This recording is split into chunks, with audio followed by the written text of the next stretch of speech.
Say mo Paulo, Kimi, buking na buking at nahuli sa sariling bibig. Happy wife, happy life.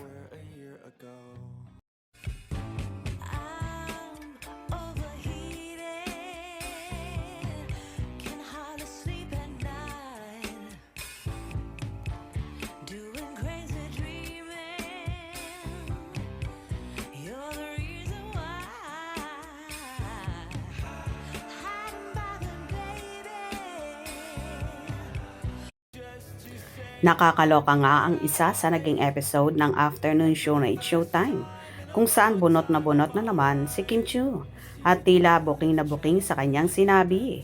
Ayon pa nga sa dalaga, happy wife, happy life, kung saan sinabi pa niya sa isang host na si Jackie Gonzaga na akala mo naman na ang tinutukoy ay para bang may asawa na sila.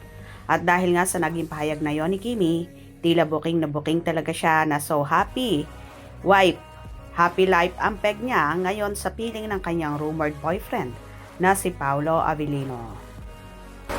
Happy wife, happy life. Kung makapagsabi tayo, di ba ganun yung happy wife, happy life? Kung makapagsabi tayo, Agad naman itong umani ng samot-saring reaction ang naturang video na yon. Kaya pala happy kasi happy wife, happy life. Alams na this, no need to elaborate. Ikaw talaga Kim, alam na happy life, happy wife ka talaga. Si Kimi talaga, ayun nahuli sa sariling bibig. Binawi lang agad, basta yun na yun. Hashtag Kim Pao forever. Happy spouse, happy house. Ow, so cute. Love and appreciation. Perfect and true yan, Kim Chiu. Hashtag manifest natin yan. Happy wife, happy life ka na talaga. Hashtag Kim Pao destined forever together. Oo naman Kimi, sino ba? Si happy wife. Oxnox yan, love this. Ang saya talaga ni Kimi. Happy talaga ang wifey. Ow, so cute. O diba, huling-huli talaga sa sariling bibig. Yes na yes. Ha ha ha ha. Huli pero hindi kulong. Ganda yung dalawa ni Jackie para kayo magkapatid dalawa. Sana magkaroon kayo ng prod kayong dalawa ni Jackie sa ASAP o magsama kayong dalawa sa isang proyekto o sa pagsayaw.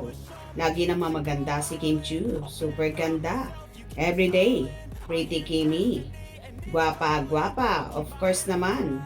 Ganda everyday. Guwapa basta Bisaya.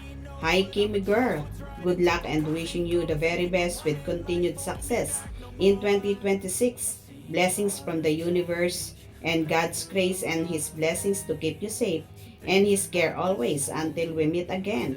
Keep smiling that stunningly beautiful and captivating smile of yours. Take care. Sayonara. The wind of the old year pauses softly outside the door, carrying away the dust and the sight as well. The light of the new year falls quietly by the window, unassuming you bright enough to guide the way. May this journey ahead be unhurried with a clear sense of direction within the river of time. May we learn both how to let go and how to treasure what remains. If the road ahead is veiled and mist, may you still have the courage to move forward. If the years are gentle, may you never waste their kindness.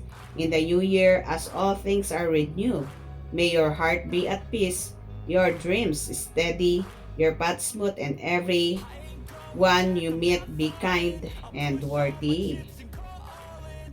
Well, kitang-kita naman sa postura at aura ni Kimi na talagang so happy siya.